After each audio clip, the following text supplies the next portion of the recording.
Hello dear students. मेरा नाम अनिल कुमार श्रीवास्तव है।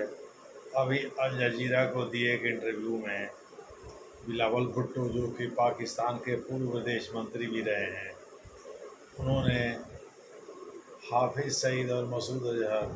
हाफिज़ सईद आपको पता है लश्कर तैयबा का संस्थापक है, और मसूद अजहर जैश ए मोहम्मद का संस्थापक। इन दोनों को भारत को देने की बात कही, लेकिन भारत पुख्ता सबूत दे तो ये लेकिन वाला खतरनाक है।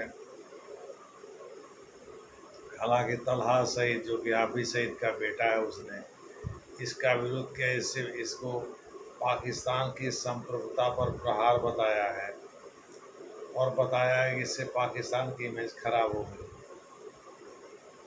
वास्तव में जो जो वर्तमान पॉलिसी है सरकार की, वो एफएटीएफ से बचने की है।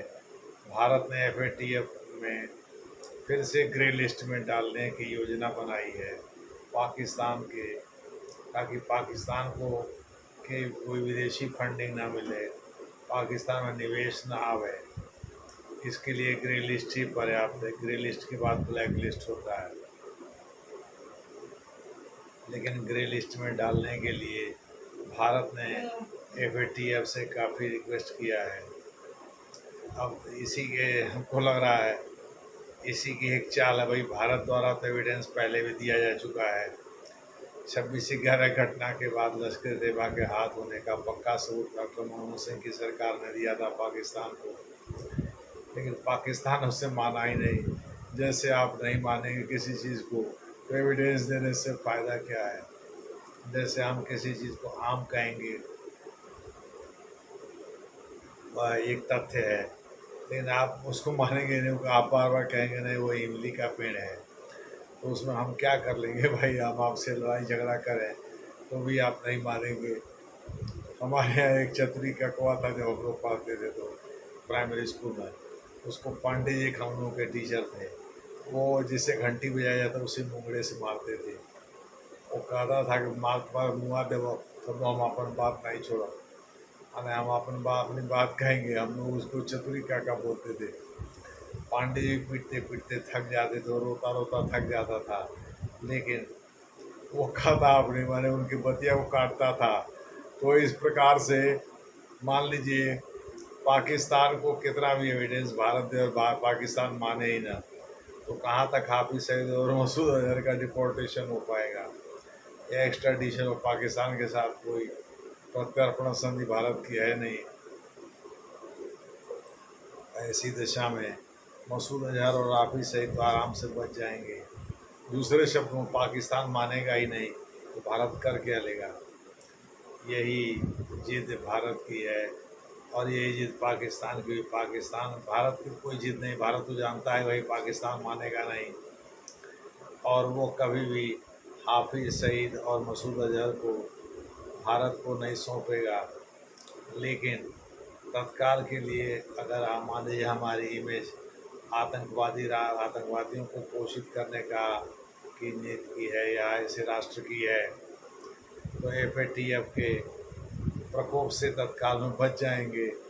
एफएटीएफ को लगेगा कि भाई पाकिस्तान तो बहुत सिंसियर है। अगर पाकिस्तान में भारत विरोधी कुछ तत्व रहते हैं तो उनको सौंपने के लिए भारत पाकिस्तान तैयार है। ऐसे में एफएटीएफ के फाइनेंशियल एक्शन टास्क फोर्स के कहा से बच जाएंगे। एफएटीएफ के पहले ग्रे लिस्ट में पाकिस्तान था, बीच में पाकिस्तान को हटा दिया था ग्रे लिस्ट से। तब से उसको आईएमएफ, वर्ल्ड बैंक या एडीबी जैसे संस्थाओं से ऋण मिलने लगा था, या ऋण मिलने का रास्ता साफ हो गया था। चीन से सहयोग मिलने लगा था, और यही नहीं, निवेश के लिए भारी भरकम पैसा भी आने लगा था। तो ग्रे लिस्ट में चले जाने का मतलब है कि पाकिस्तान एक गहरे संकट में आ जाएगा। इसी वजह से पाकिस्तान चाहता नहीं कि उस गहरे संकट में आए, और इसके पहले यह एक शगुफा है जिसको बिलावल भुट्टो ने, अल जजीरा एक अंतर्राष्ट्रीय चैनल है, उसके इंटरव्यू में कहा है। दूसरे शब्दों में अल जजीरा को दिए गए अपने इंटरव्यू में उन्होंने जो कहा है वह पूरा बकवास है। पाकिस्तान जब किसी एविडेंस को मानेगा ही नहीं तो उसमें भारत लाख मशक्क़त कर रहा, लाख डॉसियर भेजता रहे, लाख हाफिज सईद के और मसूद अजहर के हाथ होने के घटना का जिक्र करता रहे। पाकिस्तान साफ साफ उसे खारिज कर देगा, कहेगा इसमें तो कोई दम ही नहीं है। फिर भारत ठगा सा महसूस करेगा और वहीं का वहीं रह जाएगा। तो ये एक शगुफा है और कुछ नहीं है। मोटे तौर पर आप कह सकते हैं पाकिस्तान भारत की आंख में धूल झोंकने का एक तरकीब ढूंढ रहा है ताकि एफएटीएफ के प्रकोप से बच सके, और वही उसने किया भी है। धन्यवाद।